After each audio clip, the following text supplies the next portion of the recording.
What is selflessness? How does one lead a life of selflessness? What are some of the decisions or events that have happened in one's life for them to decide that they want to dedicate their entire life to selfless service? My name is Pooja and I'm a Mohanji Acharya. Today, I will be having a conversation with my fellow Mohanji Acharya sister Sanja from Serbia. Sanja is doing exceptionally well in her professional career. She's also part of several boards of nonprofit organizations. And to me, she is a true karma yogi and somebody I look up to. Please join me in welcoming Sanja. Hi, Sanja. Hi, Pooja. It's really a great honor to be here with you today. Thank you so much for inviting me. No, thank you so much, Sanja. I'm so happy that you and I are having this conversation, especially because I've heard your story, and when I did, I said to myself, why is this not being shared with people? I really truly believe that this is going to inspire a lot of people. Selflessness. I'll start off with the first question. What does selflessness mean to you? Selflessness for me means to be able not just to believe that our life that we live is about ourselves, but to use all our strengths and all our capabilities to strengthen and empower people around us. Being aware that our life is not just about us. It's also at the same time being able to lift up and to provide a hand and to provide help and support to people in need. That's such an amazing and so powerful, Sanja. Thank you. So let's go back a little bit to your childhood. Going back to your childhood, we have had this conversation before where you have said you grew up with parents who had disability. So I wanted to actually understand from you how your childhood impacted your journey so far. Thank you for the question, Pooja. Well, I'm happy that I can sit here today with you and speaking about this topic from completely different perspective than I had when I was a child, of course. Well, my parents, they were both born with this physical disability called cerebral palsy. Let's say my father, he was in a wheelchair his whole life, and my mother, she could walk, but she would have all kinds of difficulties. And of course, since there were not any genetical consequences, this physical disability didn't stop them from getting education, starting a family, and having a healthy child. But when I think back about my childhood, it wasn't so easy comparing to my peers. And I would lie to you today if I would tell you that I was always proud of my parents and proud of my family. And partially, the reason for this was because I was surrounded by peers and children who would bully me. They didn't understand, because from the child perspective, if you remember how we would think when we were children, you think if someone is ugly and if someone is not beautiful, to all general meaning of word beautiful, then it must be mean. So children didn't understand, and they thought if my parents look different, maybe they're not good. So they would teasing me, ruining my school notebooks, pencils, things like that. They would pull my hair, calling my parents names, imitating how they walk, and all kind of things. So at the same time, we were poor, and I remember back days, my country, ex-Yugoslavia, fall apart, and due to the war, not just my family, but a lot of people from Serbia just stayed poor. So we had this crazy economical crisis, and my parents, they were left without a job. And at that time, I had this experience. What does it mean not to have even the food, even the basic means of life? And I remember I have this picture in my head, like one winter, I would go with my father, and as I said, he would go with this electrical wheelchair, and I was really little back then. And we would just approach one Albanian bakery. And I can't remember if my father would actually, verbally ask for food, but the owner of this Albanian bakery, he would just come out, or he would give a sign to those people to just grab something. We call this pastry burek in Serbia. Yeah. And we would just take this. I remember this feeling, taking, something that someone offers you because they feel pity, or they have compassion, they offer their solidarity. And back then it was a huge thing for me, especially because Serbian and Albanian people, they had all kind of issues due to the Kosovo, and war and everything. And then I had this experience, and I was feeling ashamed. I was feeling like someone is taking my dignity. And I needed more than 20 years to realize it. It's just like the two sides of the same coin. And when I met Mohanji and the whole Mohanji family, especially ACT volunteers, when I joined that foundation, I realized, okay, now when I feel empowered in my life, this is how I want to get back to the society. Now I want to help someone because I know how it feels to be powerless. Yeah. I find this so powerful, Sanja. I've never experienced this, so I can only imagine. But I remember when you were talking about, we have spoken about this, especially about when you were given this this pastry, but you only were given one that you had to share among your mom, dad, and yourself, correct? And I cannot, and I find that. But what I really love about you is how you use your childhood as a means to give back to the society. So we'll come back to that. We'll come back to a little bit to discuss that a little bit further. But I also wanted to know, since you had this childhood, did you go through a period, especially in teenage years, where you wanted probably be a little bit different to get all the attention that you did not get in your childhood? Yes, well, I think this is this compensation phase when you are a child that just makes this, completely crazy and irrational conclusion that your physical appearance or, having material things, those are the things that matter. That's what you can conclude if people just, take you down because you don't have money or your parents are not healthy in this mainstream way. So I just needed to compensate, and I didn't want to be in this feeling of a victim. So I just created as a child this strategy for surviving, and I just made these irrational conclusions that I need to be healthy, I need to be beautiful in order to claim my worth. And for so many years, I was trying too hard. But before that, I even went through a phase as a complete rebellion because I didn't know how to fit in. I couldn't see how I can find my place. And a lot of children, during these years of crisis around me, they were taking drugs, taking alcohol, trying to fit in as a lot of young people are doing nowadays. And unfortunately, I needed to go through this experience, and I'm so grateful and happy that today I'm leading a completely different style of life, because most of the people who know me for so many years, they can't even imagine that I went through a phase where I was experimenting with drugs, alcohol, all kinds of destructive patterns and behavior that didn't take me anywhere. They were just, taking me more down and down, constantly making me questioning my worth.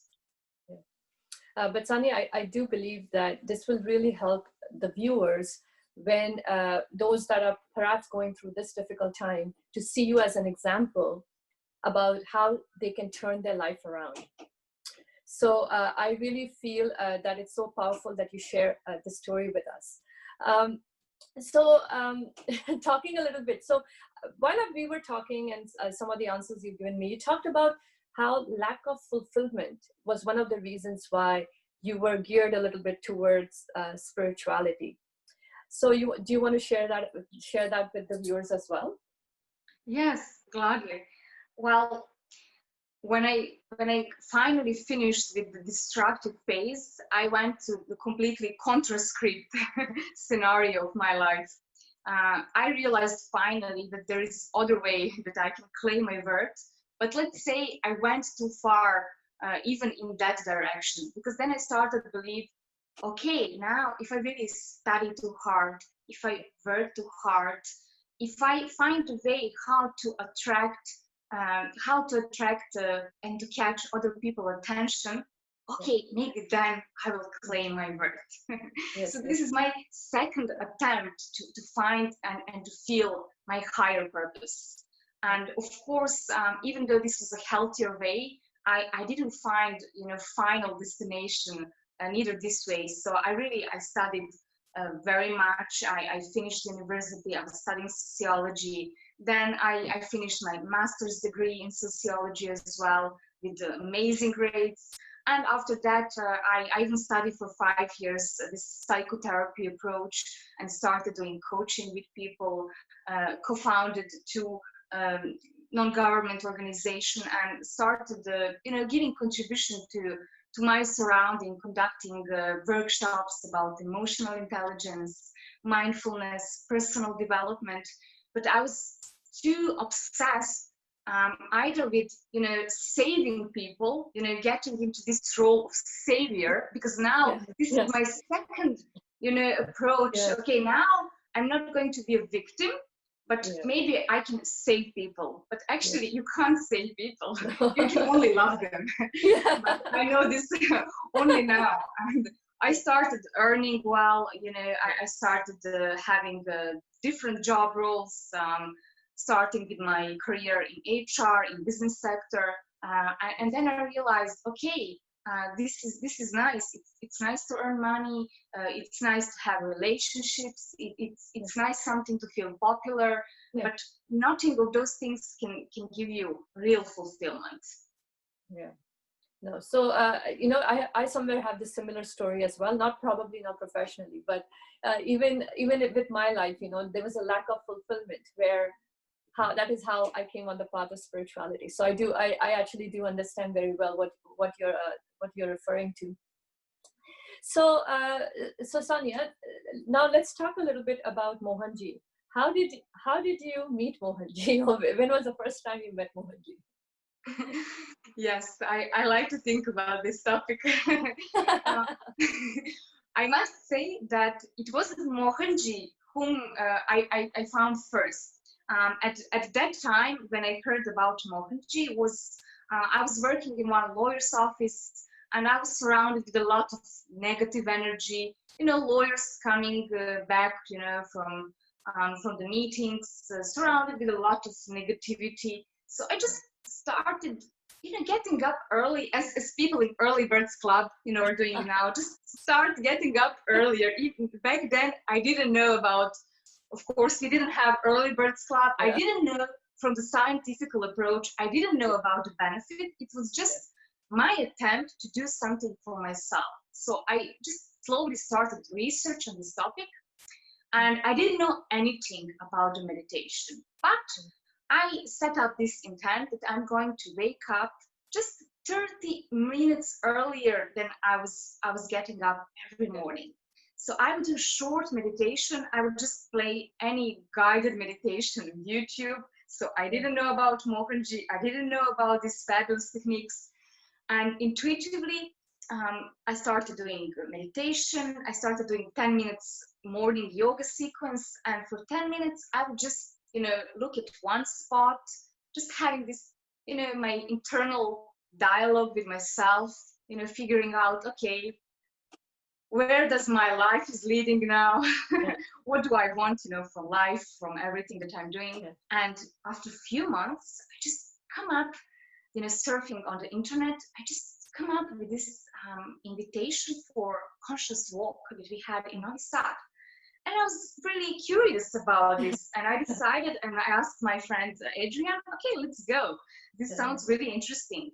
Yeah. And we went to this park, and one girl, she told me, oh, Davy will, and we called, her name was Diljana, and she's Mohanji's wife, and she will lead a conscious walk. And I was like, oh, really? Okay, interesting. I don't know who is this guy, Mohanji. Yeah. And oh my God, you don't know who's Mohanji? Well, now David will tell you. Yeah. So one beautiful lady, she just arrived and she explained the technique, and I love this process. After just half an hour, I was left in this beautiful state, and then she started speaking about Mohanji, and she invited me to join, for the power of purity meditation. It was happening twice a week. So that's how I started coming. I came from the first meditation, and I remember that was like 5 years ago. And I just remember, wow, I remember this part in meditation where you just thinking about your parents and you're grateful, you're grateful to them. And then I just realized I had like almost 10 years working on myself through psychotherapy, through all kind of educations, coaching. But only that moment with that meditation, I remember how my tears started. I felt my tears on my face, and I just realized, okay, I have like this maybe anger. I had this, unresolved emotions towards my parents, especially towards my father, who died many years ago. And I was in awe, like, oh my God, like 15 minutes meditation can actually do this. So I started coming regularly, and quite soon Davy invited me to join the board of ACT Foundation. I joined ACT. I started doing charity things regularly, and next year Mohanji visited Serbia, and that was my very first retreat. Oh, that's so amazing. I can only imagine.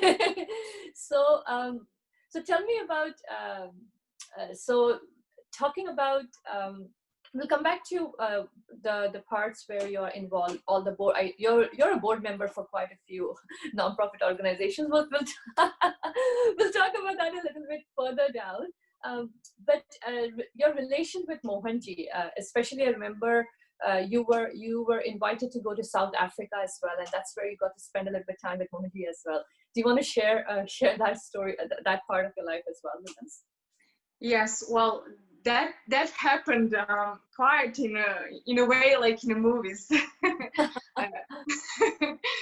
But when you are with Mohanji, things really start to happen really in a fast pace, and you know how it is. Well, it was the phase in my life when I tried for the third time. Now I had like different approach. Again, I was trying the way how I will claim my worth, how I will, fulfill a dream, a mainstream dream. Like for women in Balkan, it's usually the mainstream culture is if you are, let's say, 30 or maybe even more than 30, then it's too late for you. If you didn't get married and you don't have even at least 2 children, then you completely missed opportunity in your life. So I thought, okay, now is my chance. So I engaged to a man who is from Serbia, but at that time he lived in Australia, and we arranged our wedding. We planned everything, and I thought, okay, I didn't think too much. I was just caught in this dream of being married, having children, fulfilling expectations from your family, from your friends, from your society, from media messages. So I just tried to close the circle. And I thought, okay, maybe this is what is missing to fulfill my higher purpose.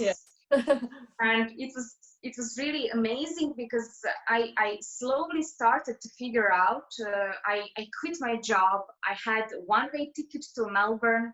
I organized my whole wedding. I made a fabulous wedding dress, and I met with I meet my fiancé in Prague, and we were supposed to come to Serbia to get married and just to move immediately after the wedding to Australia. But then somehow a miracle happened. I just realized I don't want this. Suddenly I started being completely open with my inner self, and everything opened up. But now I was really, really scared. I was scared, and I thought, okay, now you promised something, you gave your word. I thought maybe this is what it means, to be faithful to your integrity. You just need to do what you promised to do.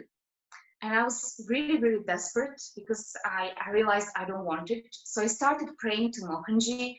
I was chanting Mohanji Gayatri mantra whole night before, going back to Serbia. And I was praying him to give me strength and to give me wisdom, how to be honest to myself. And somehow, of course, he heard me, and he gave me this strength. I gathered courage, and I decided to be completely honest, and I just told my fiance that this is not what I want. And I asked him to forgive me, and I just needed to face my whole family, friends, and I just came in the situation where I was left without the job once again in my life. Some friends couldn't see me this way. Then I realized some of my friends didn't accept me the way I am. They couldn't accept my truth. They just wanted to see me the way they wanted me to be. Yes. But now I could see the truth, and I was completely desperate, of course, and I didn't want to disappoint anyone. And 2 days after that, I went to the global volunteer meet. So all core volunteers from Mohanji and ACT organization, they just gathered in Bosnia. And I was supposed to lead these workshops for the team building, team development, and everything that we need to be successful as Mohanji volunteers in the world. And I will never forget this day, because Mohanji, I came there, I gathered with volunteers, with all these beautiful souls, and I could feel, even though I was crushed, Mohanji just looked at me and he empowered me so much. I conducted those workshops so successfully, and I had one-on-one with him. I told him everything. I told him, Father, I was left without a job, and I don't know what to do. And he looked at me and he told me, well, Sanja, you don't have a choice. You need to survive. And it was so fabulous because he shared with me a story, because he wasn't the Mohanji that we know him today, back years again when we see, and he faced so many challenges, and people usually forget about those things. Yes. So he shared those things with me. I felt better, and I thought, like, okay, if Mohanji could face this, I can face this as well. And he helped me to see finally what is my higher purpose. He told me, Sanja, you need to be in society. You need to provide light. You need to shine bright for the people. Wow. And only then I could see my truth. But then one interesting thing happened. He even provided me, I was like, I don't know what to do now. I don't have money and everything. And he gave me a few contacts, because he was very, very successful in the corporate world. So he just, he took his cell phone and he provided me with a few good contacts. And he was like, you can approach those people if you want to do something, you are in HR. Yeah. I think this was the only time that I didn't listen to him.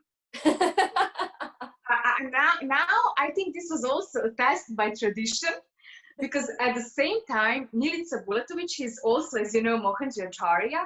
She told me, well, you know what? You are always welcome to join me in South Africa, because she is the president of Edge Foundation South Africa, and they're doing amazing seva every weekend in Shumbashaba, serving few hundred children there. And I always wanted to serve children in Africa. And she was, you can join me, you can stay with my family. And at the same time, I was offered another job in the new company. I was like, oh, this is just crazy. Life is constantly providing me with those tests. You're just testing yourself to see, okay, did you learn, the previous lesson? So I went to this interview and I told them, thank you very much for this opportunity. I just need 2 days to decide. And I just gave them a call and told them, you know what? I decided I need to refuse this offer.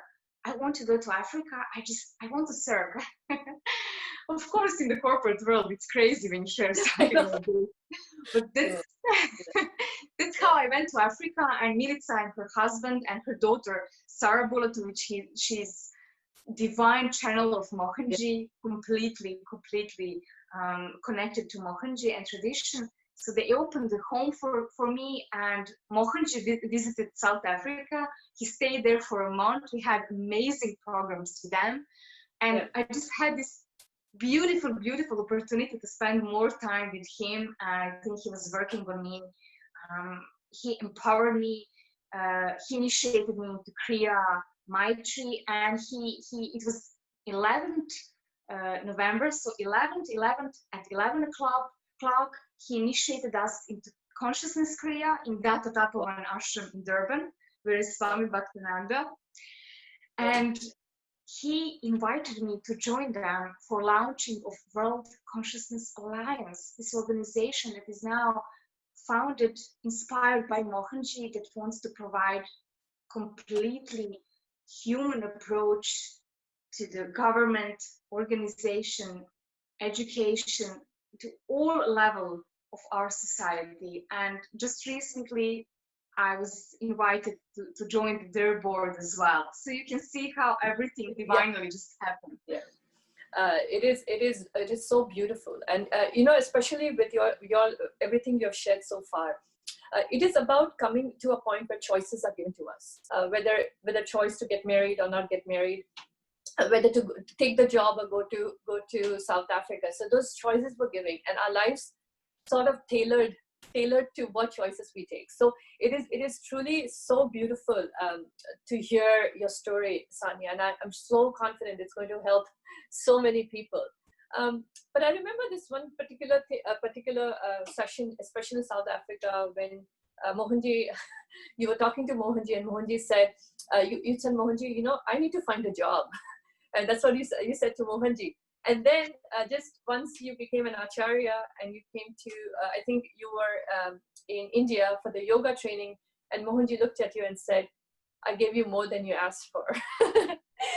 So let's talk about that. Let's talk about your journey to becoming an Acharya, your decision to become an Acharya, and how you found your purpose, or your decision to be completely dedicated to selfless service with being an Acharya. Yes, well, with Mohanji, when you stand in front of him, you just see everything.